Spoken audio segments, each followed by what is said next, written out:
Yes, obunkenke mu cabinet ya Mwami Yoweri Kaguta Museveni.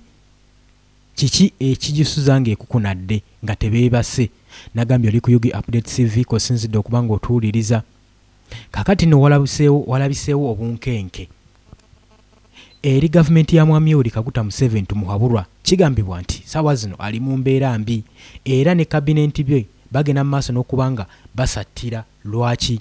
Nanti information yamaze dda okuyita nti Robert Kyagulanyi Ssentamu omukulembeze w'ekibiina kya National Unity Platform agenda kubanga ayogerako eri ensi si eri eggwanga. Bino byawukanamu. Oba oli awo abadde ng'ayogera ng'akyali mu ggwanga Uganda nga yeekukumye emyezi 2 gy'amaze nga yeekukumye, abadde ayogerako eri eggwanga erya Uganda. Kakati ayogerako eri eggwanga, ensi.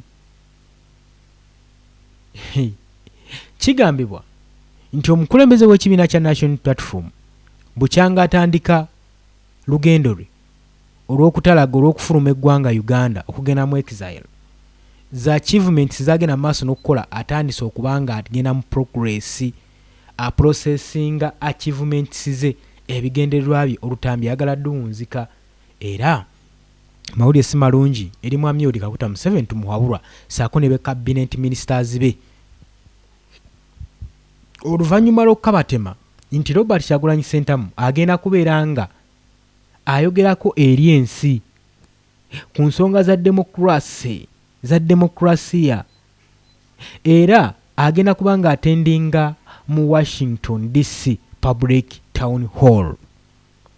Kino nno kisusizza gavumenti ya Mwami Yoweri Kaguta Museveni nga beetakula ng'omutwe bagutakula. Bye bino bimu ku bibaali beewala n'owala abasajja baali bagenda mu maaso nga bamuwenja buseenene ne basiisiira ewu okumala emyezi egisoba mu 2 nga bagenda mu maaso n'okuba nga bamuwenja. Babadde bagenda mu maaso n'okuba nga bamuwenja. Ensonga ziizino kati zirabwako. Baali bakooye obunkenke, baali bakooye okubeera exposed eri ebikolwa byabwe, engeri gye bagenda mu maaso n'okufugamu n'engeri gye bagamba gye bazanyizaamu demokrasiya mu ggwanga Uganda. Kyokka nga tebalaga ngeri ki gye batatanamu demokrasiya. Munnayuganda ajeezebwa, akwatibwa, asibibwa, battibwa. Kakati ke kaseera okubanga kitwandiise assessment time ey'okubanga Robert Kyagulanyi Ssentamu agenda kwogerako eri ensi. Gumanyi kye kitegeeza? Kino kitegeeza kubaanika buwero, kwanika buziina bwabwe. Ke kaseera Muhoozi Kainerugaba ne Mwami Yoweri Kaguta Museveni basattire. Nawuliddeko nti Mwami Yoweri Kaguta Museveni tumuhabulwa muyinnyo. Nawulidde nti muyinnyo naye kansubire nti information eno bagimukwese tebagala gimugamba kubanga ayinza okutukira ku ccupa. Waliwo information ejjanga omukulu yandiseze gimanyako naye ne mumulimba olw'okubeerawo kwe n'okutaakiriza obulamu bwe.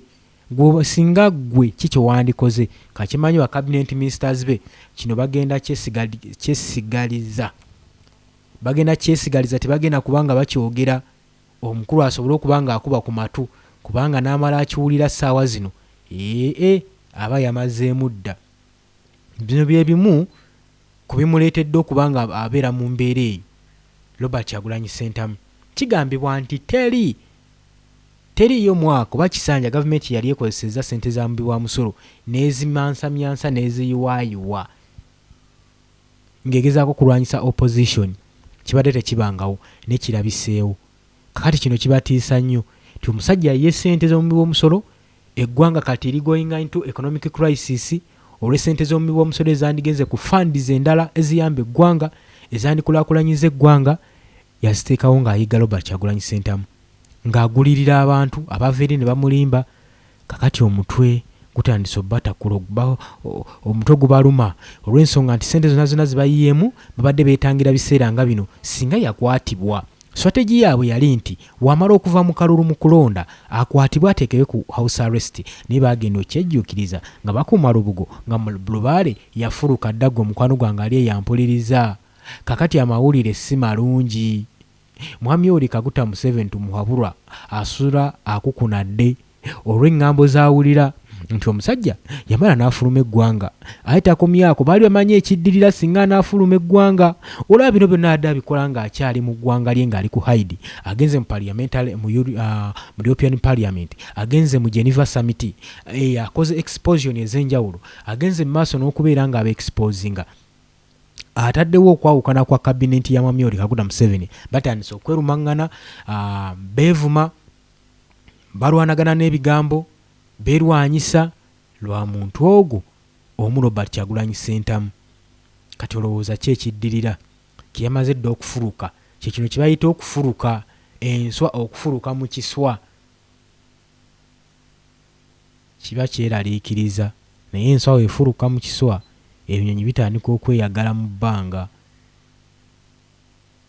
ebinyonyi birabibwako nga bisacyankya kati ke kaseera muno Uganda otandika okusambira emabega ng'ejjanzi kubanga ensonga zo zigenda kuba zisabumiitingibwa buli kimu kyobadde olowoozaako twagamba nti Robert Kyagulanyi Ssentamu ali mu struggle yabagamba akyali mu struggle era n'abagamba bino bijja kukomekkerezebwa mujja tuuka ekiseera mwegayirire nga temukyasobola yabawa chance n'abagamba tiwekiba kisoboka mwandikuttemu obwangu tubakkiriza mufulume eggwanga muwoye eggwanga mu mirembe ng'embeera tennasajjuka kino kyabalema kali ke kaseera okubanga abalagako ke kaseera okubanga abaanika obuzina ke kaseera abeere exposed Mwami Yoweri Kaguta Museveni ku bikolwa byonna byagenze maaso n'okutuusa ku bannayuganda okumanya eggwanga lyaffe yeetaaga kusabibwa buli gavumenti kyetunuulira nga munnansi ayinza okukifunamu ensimbi akiteekako omusolo we yategeera nti nno bannayuganda batandise okufuluma eggwanga Uganda nga bagenda ebweru okukola obuddu nakyo kyamunyiga wabula teyalowoozaako nsonga waaki bafuluma eggwanga lyabwe teryagala kubeera ku buddu naye ekyo ekibuuzo wote kwegamba oteekawo psychology neweebuuza lwaki abantu bano baba bafuluma eggwanga lyabwe ki ekitaliimu ki kyetulaakinga n'otereeza naye gavumenti yakola kwe kutandika ate okussa omusolo ku baana bonna abawaŋŋanguka nga bagenda ebweru okugenda ku kyeyo nabeesobola obbajjamu omusimbi kabonero kakulaga ki kakulaga nti gavumenti teyagalangako munnansi ng'ayina k'ayina ng'ayina ke yeekoledde ate sente zino bagenda ebunayira ne bawambayo obusente bajjeeyo babukomyawo ewaka ne bakulaakulanya eggwanga lyattu Uganda ekyo gavumenti nakyo tekibala naye kakati ennaku zino mpulira nti waliwo etteeka eryayita omusolo ogwenda otandika okuggibwa ku bakadaama ekyo nno ekintu kibi nnyo munnayuganda osaanidde okuba nga weerwanako naye gyobadde olowooza gye wandiddukidde batandise okufunza baagala okomewo nga sente z'oyina zikumala kulyako mwezi gumu wano mu Uganda n'oluvannyuma oddemu odaage kitegeeza ki balina kukuumira wansi wa bigere byabwe buli kadde kyekigendererwa kyabwe kakati Robert Kyagulanyi Ssentamu yafuluse mu kiswa era agenda maaso n'okubanga ayogera n'okwesipozinga ng'ayogerako eri ensi si ggwanga agenda kwogerako eri ensi abalage biki ebigenda mu maaso kati bano bwe bakiwulidde basajja bakulu ne bagamba mukimanyi mwategedde mwetegula amaka g'omusajja yabagambye mwetegula amaka g'omusajja era twatandise okulaba abajeeti aba SMI aba SFC aba UPDF nga bakwatamu obudeeya bwabwe bajja nabo obuveera bwabwe nga baamuka amaka ga Robert Kyagulanyi Ssentamu bino si byakusaaga nabo bakimanyi ekijja si muntu agamba omusajja kafulumye ate katuulira agenda mu Washington DC Public Town Hall kubaako byayogera abasajja batuwoninga ne batuteekako sanctions kati bwe tulinda bino akutemyako tabawambazzi bagambuse simanyi oba bagezaako okubuuza bujulizi wabula ngenda kubanga information eno ngikuwa Robert Kyagulanyi Ssentamu okubanga agenda kwogerako eri eggwanga mu bintu bya demokrasiya mu Washington DC naye yasoose ezimu ku public medias ez'amaanyi mu France zamukozeko interview era bye yayogedde ngenda kubanga mbikuwa yawanze muliro kati bino bye bisinga obbeeraliikiriza olaba yebadde yakatuuka tannawezaayo na weeks ziwera batandise dde omwettanira bamubuuza kano ne kali oba okitegeera ekintu ekyo ngulooza kino kirekawa gavumenti era kigiteeka mu bweraliikirivu bwenkana ki.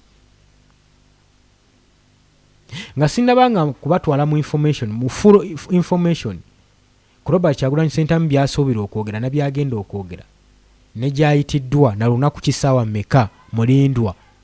Kansoke mbawe ku interview gye baamukozeeko ku media ezimu eze France, era n'agenda mu maaso n'okuba nga yasucceedinze, yapafominze bulungi nnyo, akulaga nti ekyokulwanira eddembe ly'obuntu ne munnayuganda akyakiriko era akyakirumiza maanyi, era mu byenkyukakyuka kwali nnyo akyali ku mulamwa. Abalowooza ntalina mulamwa, abalowooza mpulira abamu mu kabineti y'abamu Yoweri Kaguta Museveni abalidde kasente batandise okuvayo nga bagamba okumima kwa Robert Kyagulanyi Ssentamu kwatuyambye nnyo, kati eryamuliko ffenna tuli ku mirimu gyabwe, tuli ku mirimu gyaffe twekakalabiza, terina mulowoozaako. Aboogera ebyo saawa eyo yagenza okyogera nga yakamuyisa emirundi ng'esatu mu kamwa. Kikulaga nti abasula ku mutwe, tava mu ngalabijja za mitwe zaabwe.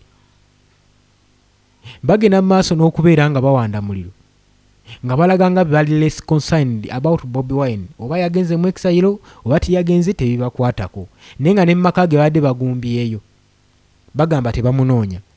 Tebakomye okwo, bagenze maaso n'okusasula ba medias abali ku media, ku social media platforms, basasulwe basobole okuvumirira erinnya lya Kyagulanyi Ssentamu. Kigaanyi lwaki? Omuntu yenna ekintu ekisobola okukusaanyaawo kibeera gwe aba akoze ebigenda okukusaanyaawo. Kuba njagala otwayo ekyokulabirako, Robert Kyagulanyi Ssentamu bamusasulidde obutitimbe n'obutitimbe bw'ensimbi. Bannansi ba bloga basobole okuba nga bamukakkanya nga bamukyoboola, naye asigadde ayimiridde, asigadde ali faamu, asigadde ali gumite. Kino kikulaga ki? Nti ekkubo ly'amazima terisibwamu musanvu. Ng'onookulembeza amazima mu buli kimu ky'okola, buli kimu kijja kwanguyira, buli kimu ojja ttambula nga n'emiziziko gyonna tojja girabako. Kakino kye kiri ku Robert Kyagulanyi Ssentamu. Nagambye oli ku Yugi Update TV kusinzidde obbanga otuwuliriza ng'otannatweyungako nkutegeeza kirira wansi waliwo ekigambo subscribe, kikoneko obeere nga otweyungako ddala bulungi nnyo. Sharinga, commentinga. Kansooke mbaye ku interview ya Robert Kyagulanyi Ssentamu gye baamukozeeko, olabe ate kati omanye nti ekigenda okubeera eri kigenda tokota si kisaanikire, kigenda tokota si kisaanikire. Batandise dde otakula emitwe, Muhoozi yatandise dde okutakula omutwe kuba amanyi ekiddirira. Wiiki eyo yonna yonna mubaddeko omusajja mukulu nga tanyega, ng'agenda maaso n'okumu exposinga, boogedde kino boogedde kiri, asirise ye nga amanyi saa yonna yonna yakoowa okumalira amalusu ku social media, kati agenda kwogera ku international level. Yakoowa okwogera ne bannayuganda bokka nga information gy'afulumya eyamba bannayuganda, ne information ku luno omulungi agenda ofulumya eyamba nsi yonna. Ye naakunnyonnyola emeka, sooka olaba akatambi kano, oluvannyuma tujja kweyongerayo mbannyonnyola ebigenda okugenda mu maaso mu speech gy'agenda okukola mu Washington DC Public Town Hall. Hello and welcome to Tête à Tête here on France 24. Our guest this week is Robert Kyagulanyi. He's better known as Bobi Wine, a star singer turned politician from Uganda. After spending nearly 2 months in hiding after a contested presidential election, which he describes as tainted in order to allow the re-election of Yoweri Museveni for a 7th term, Bobi Wine has resurfaced a few days ago in Washington, where he joins us from. Thank you very much for being with us.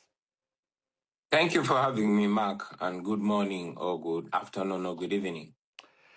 On July 15th, this presidential election took place. After that, you vanished. Can you tell us exactly what happened since? Well, to be exact, I escaped from my home on the 16th of January, just one day after the election, following a raid on my house. I had earlier got information that there was a plan to harm me, and indeed, when the military raided my house on the orders of General Muhoozi Kainerugaba, the son of Museveni and the head of our military, I made my way out of my house, and I was in hiding for almost 2 months, following not private but public orders for my execution. Eventually, I was able to escape my country and resurfaced in Washington. But in between, my home was raided again and run over. My wife was assaulted, and my family members, my wife ended up in hospital, and the military has been occupying my home since then. But you were able to escape from them for weeks, even nearly 2 months. This shows that maybe you were helped by some official, and maybe some in the regime are not totally in agreement with the order to go after you. Sure. Most importantly, the people of Uganda shielded me everywhere I go. The common people risked their lives and families to house me, to feed me, and to clothe me, and to accommodate me. But most importantly, I had assistance from security people that I will not mention from within the regime, who are not in agreement with the way our country is being run. Most importantly, the way our military is being run by the son of the current president. So I was assisted, and I was able to escape the country through one of the big countries that I will not mention. You've been arrested before. I mean, you've been in trouble, if I may use the expression, with the regime before. Why did you feel that this time you needed to flee? I mean, do you think they were after you, not only to capture you, but also possibly to kill you? Yes, I've been arrested before, I've been tortured before, but this time it was explicit. In the past, the people that were in charge of the military, yes, they were brutal, as arrogant and as murderous as General Museveni's son. This time, the person who is in charge is known for brutality. He tortures people for fun and kills people for fun. He himself confessed to killing 24 of my friends, and he said publicly that he was looking for me to make sure I am the 25th dead body. He has threatened to kill before, and he has done it. He has threatened to capture our people, and he has done it. He threatened to raid my house, and he did it. Beat up my wife, and she ended up in hospital. So when he threatened to kill me, I knew that my death was imminent. And indeed, there were very many roadblocks mounted all over the country looking for me. There were many raids on the officials of my party, the members of parliament, and even my personal assistant.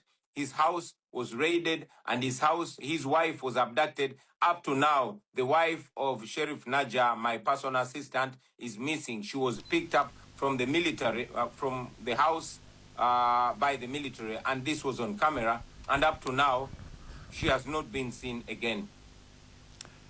General Muhoozi Kainerugaba.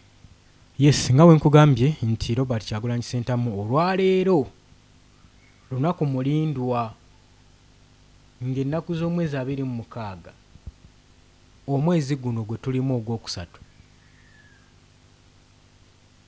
Essaawa zijja kutaba za 11 zigenda bba saa 11 dakiika 15 paka nga ssaawa awo emu ezikawungezi. Olutujjiro luno we lugenda okubeerawo. Kakati aba Onero be bakoze invitation eno eri Robert Kyagulanyi Ssentamu. Nkiddamu, aba Onero be bagenze maaso n'okuwandiika obubaka buno nga tebabusindikira eri bannayuganda.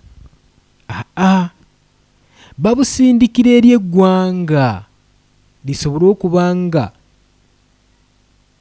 liri alert nti bagenda kukyaza atakyazika omusajja ow'ensonga Robert Kyagulanyi Ssentamu amanyikiddwa ennyo nga Bobi Wine era omukulembeze w'ekibiina kya National Unity Platform asoza Mwami Yoweri Kaguta Museveni tumuhabulwa nga teyeebase yagenda okubeera wano ku ntujjo era ne bawandiika ne documentary obubaka nga babusindika mu ggwanga. Busoma butya? Ngenda kuba nkuyitiramu. Kigamba wekiti political crackdown, what it means for human rights in East African nations. Bobi Wine, Robert Kyagulanyi Ssentamu, better known as Bobi Wine, is the president of the National Unity Platform of Uganda and was a member of the Parliament of Uganda from 2017 to 2021. He left behind a career as a musical superstar to stand up for the freedom in Uganda. He has run for presidential twice, first vote rigging and intimidation, and after the most recent fraudulent elections has been forced to go into hiding. He continued to fight for democracy with bravery and unshakable optimism. Join Onero, join Onero for a discussion. Bakugambye join Onero.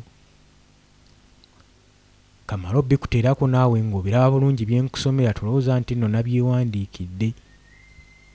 Bakugambye join Onero for a discussion between human rights experts and a former State Department officer on their perspectives of the recent political crackdowns in East Africa, in East African countries such as Tanzania or Kenya, learn about their thoughts on the future of democracy, what human rights violation they anticipate, and their recommendations to fight for the democracy. To fight for democracy. Hey, kansubire nti tuli bumu. Bagambye on Thursday, March 26 from 5:15 up to 7 p.m. Networking and refreshment 5 to 15 to 5:45 p.m. Elliott School of International Affairs, room B12. Be bategese era ne bakutera wano nti Human Rights Foundation kitongole ekirwanirira eddembe ly'abantu era nga beetaaga okwogera ku demokrasiya. Nja kuba mulyaza amaanya singa naaba sikuyitiddeemu kujjira mu lulimi luno olufuutifuuti osobole okutegeera kyekituufu. Ate n'oluvannyuma nkuwe invitation letter Robert Kyagulanyi Ssentamu gye yawandiikidde eggwanga, si bannayuganda, eggwanga. Oyinza okugamba nti tebinkwatako ndi gwe n'otawuliriza munnayuganda gwe biyinza obba tebikwatako nnyo. We yatuuka Robert Kyagulanyi Ssentamu takyalwanirira gwe munnayuganda yekka, alwanirira nsi yonna, Afirika yonna agyetisse. Kati gwe oba obiwuliza oba gye oli batoliyo oba tebikwatako, agenda sigala ayogera, ajja sigala asindika obubaka eri mitima gy'abantu abamu ababulindiridde obuwulira, abasuubira nti nno lyeddagala lyokka eriyinza obbawonya ebiwundu bye bayirimu n'embeera gye bayitamu. Wano nga bagamba political crackdowns, what it means for human rights in East African nations, nti ebyobufuzi ke kaseera okubanga bikutubwakutubwamu, bimenyebwemenyebwemu ku kiki ekitegeeza okubanga kiki ekitegeeza amawanga ga Afirika okubeera ne human rights. Wano ne bakakwanjira ne bagamba Robert Kyagulanyi Ssentamu. Robert Kyagulanyi Ssentamu amanyikiddwa nnyo nga Bobi Wine era nga omukulembeze wa National Unity Platform owa Uganda, era yaliko memba wa Parliament mu Uganda okuva mu mwaka gwa 2017 paka mu mwaka gwa 2021.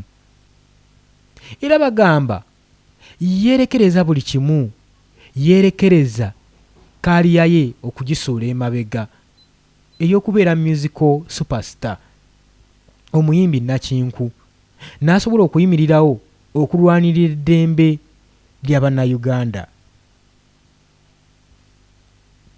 Era nga bagamba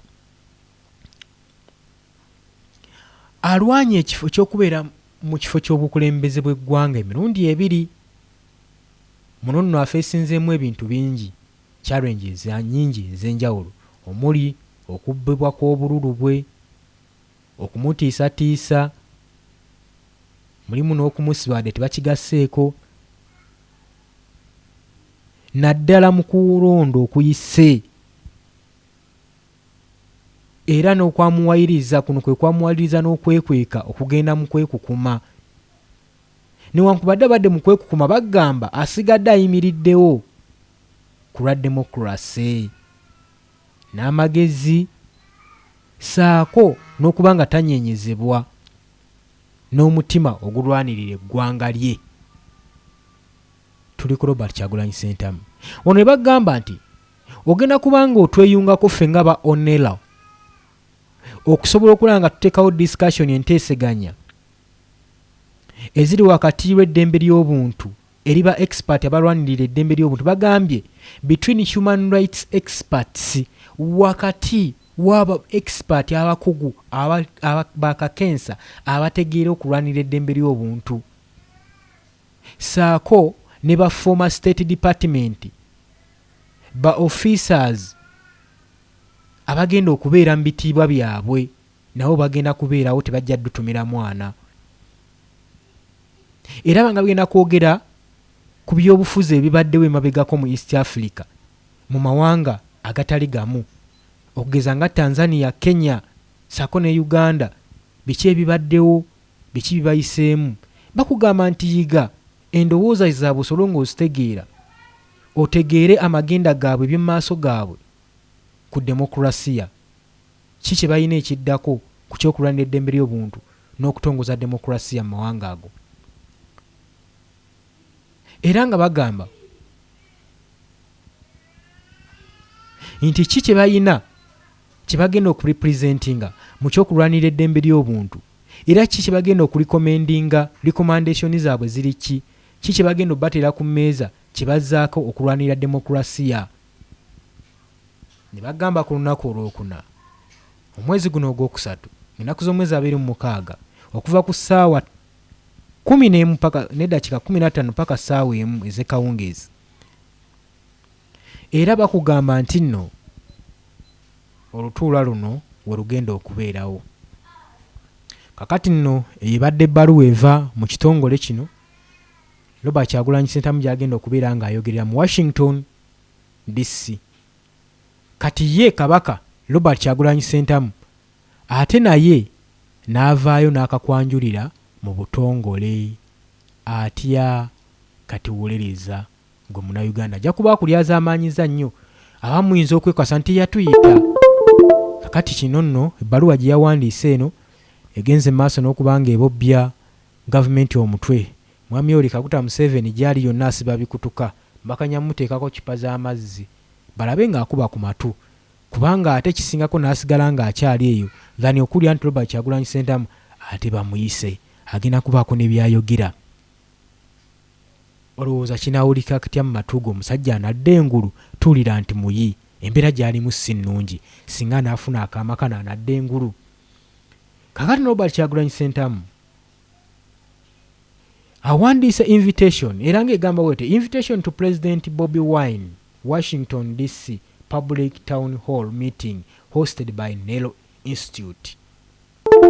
Dear Ugandans, friends of Uganda and advocates for democracy, for democratic change, you are warmly invited to attend a critical public town hall discussion on one of the most pressing issues facing the East African regions today, political crackdowns and their impact on human rights. This is an opportunity to engage with the President Bobi Wine, a leading voice for democratic change in Uganda, as he shares his insight on the ongoing political struggles and what this means for the future of the region.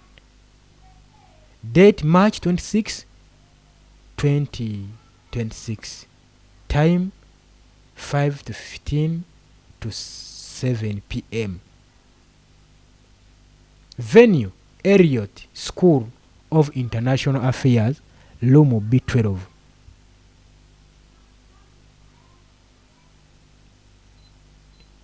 Kakati gwanaabeerayo endagiro bagikuwadde. Sagala weekwase nti omusajja teyatuyise biki bye yayogedde. Buli kimu kibadde transparent era newenjogerera mwami oli Kaguta Museveni asattira kubanga bano be yatuma mu maka ga Robert Kyagulanyi Ssentamu bavuddeyo nga tebalinnya. Teri yabatumayo bagenda bulungi nnyo naye bavuddeyo nga tekalinnya. This town hall is hosted by the Onero Institute, a prominent platform for discussion surrounding human rights, democracy, and the governance in Africa as we face increasing challenges to the democratic freedoms. It is more important than ever to come together, share our perspectives, and support these advocates for change. President Bobi Wine will discuss the broader implications of political crackdowns, focusing on their effects on civil liberties, the press, and the exposure not just in Uganda but across the region.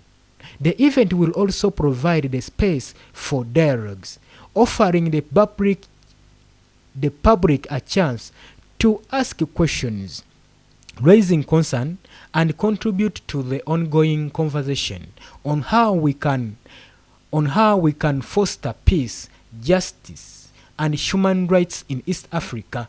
We look forward to see you there. Ene ebbaluwa ebadde mbutongole era ebadde invitation letter ng'ekoowola bannayuganda yonna gye muli, abali mu East Africa, abali mu Uganda, abali mu Washington DC, abali mu mawanga ag'ebunaayira, okusobola okugenda okukiika muwulire engeri demokrasiya n'eddembe ly'obuntu gye ligenda okuba nga lidiscussingibwako abo abamanyikiddwa nga ba advocates n'abamulyaza amaanyi okuba nga sikuyitiramu ku invitation eno mu lulimi olwaffe olwa wano. Kale katusimbule ng'agamba eno ebbaluwa okuva President Robert Kyagulanyi Ssentamu amanyikiddwa nga Bobi Wine kuva mu Washington DC mu public hall meeting egenda okubeera nga ehostingibwa ng'obanga etegekebwa abamanyikiddwa nga Nero Institute, era ng'agamba Dear Ugandans, abamikwano bannayuganda,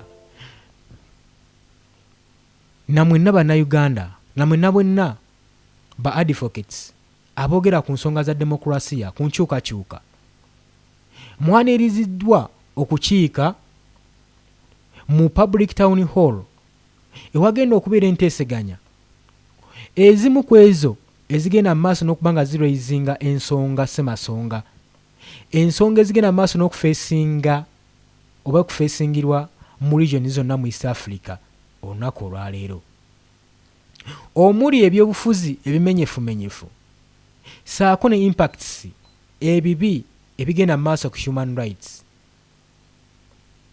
Eno nno agamba guno omukisa gw'amaanyi okubanga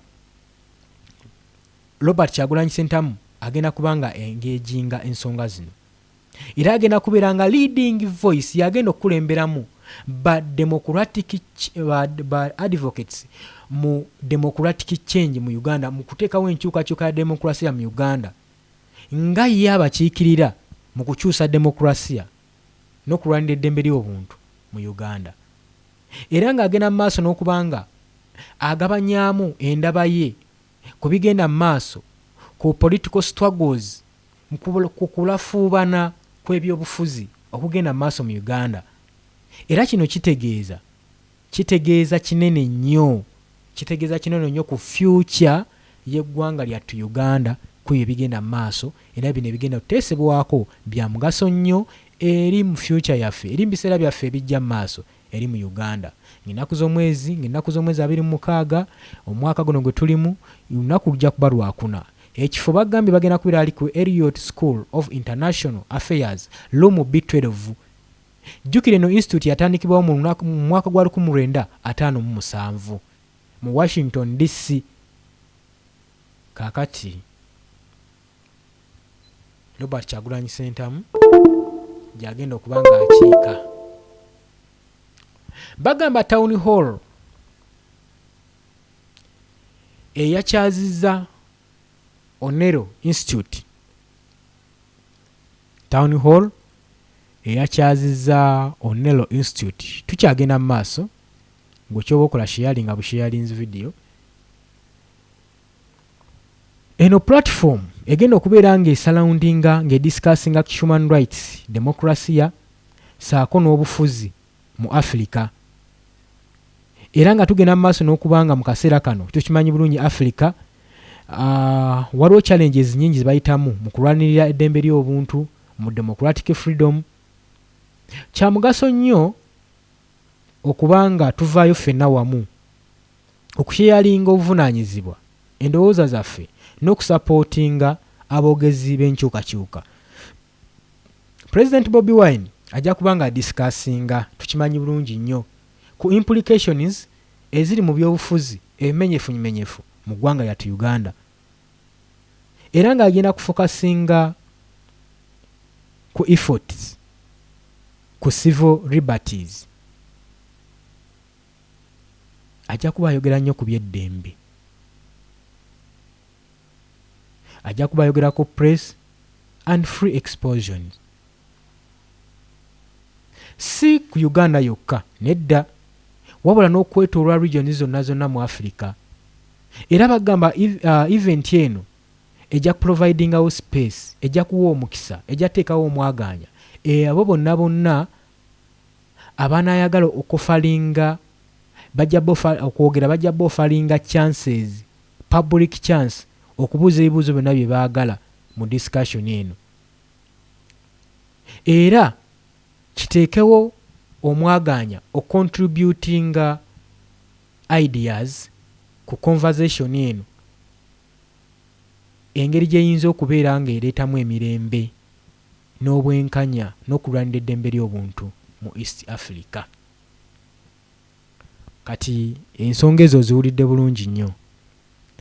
Robert Kyagulanyi Ssentamu abaanirizza.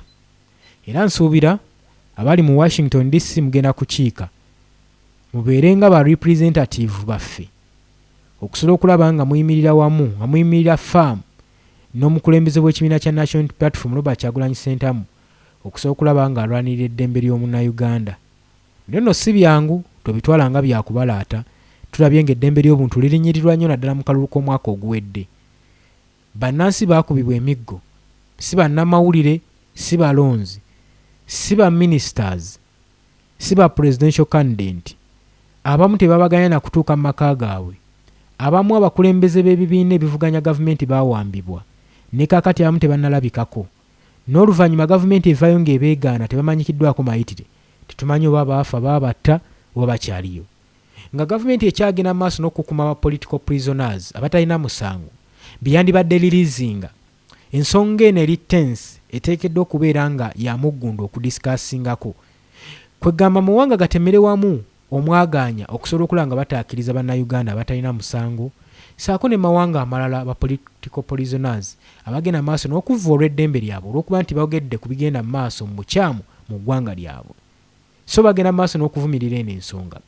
So okwogera kwa Robert Kyagulanyi Ssentamu mu meeting eno kuganyuddwamu okuba nga alwanira eddembe ly'obuntu saako n'okutaakiriza demokrasiya eyasigalawo obusigazi ng'ekyokunyumywa mu ggwanga Uganda naye nga tebaakitingako mu ngeri eri democratic mu Uganda. Kakati ze zimu ku nsonga ezigenda okuba ezisuubirwa okudisikasingibwako n'okutema amagezi n'okutema empenda mbutya bwe tuyinza okulwanyisa kino eky'okuvoola eddembe ly'obuntu mu ggwanga Uganda saako ne mu East Africa at large saako n'okulwanira demokrasiya demokrasiya abeere active nga si kifaananyi kisiige busiizi. Kati ze zimu ku nsonga ezo. So ndowooza teweevuma nsonga waaki Robert Kyagulanyi Ssentamu yalekulidde eggwanga, alina ensonga ze yagenzeeku yabagambye ajja kukoma mu kaseera nga keetaagisizza akatuufu. Oli ku Yugi Updates Civic Sinzido oba ng'otuwuliriza. Gwe atannatweyungako kirya wansi waliwo ekigambo subscribe kikoneko obeere ng'otweyungako. Nja kukubiriza sharinga, janguko mu comment section tusobole okubeera nga tuwayaamu ku bigenda mu maaso. Osuubira singa gwe gavumenti nga govuganya oba akuvuganya agenda mu maaso n'okuba nga akutuula mu mutima munda, akuba ku mutima munda, kikyo wandikoze. Wandizirise nga bwe kiri kati oba wandibeddewo n'obiraba. Yo while Mwami Yoweri Kaguta Museveni olowooza anaaberawo okuwookinga bino ebigenda mu maaso. Lwaki Mwami Yoweri Kaguta Museveni ne Muhoozi bali ku bunkenke oluvannyuma lw'okulya information ng'eno? Gulowooza ki? Nze naawe jangu mu comment section teekayo endowooza yo tugikubaganyeeko ebirowoozo. Bannayuganda bamanye. Munzikirize enkome wano, mbaagaliza olunaku olulungi. Katubeereyo ku 11:00 sobola okuba nga tuwuliza omukulembeze waffe byagenda mu maaso n'okwogera. Mbaagala nnyo, mweraba.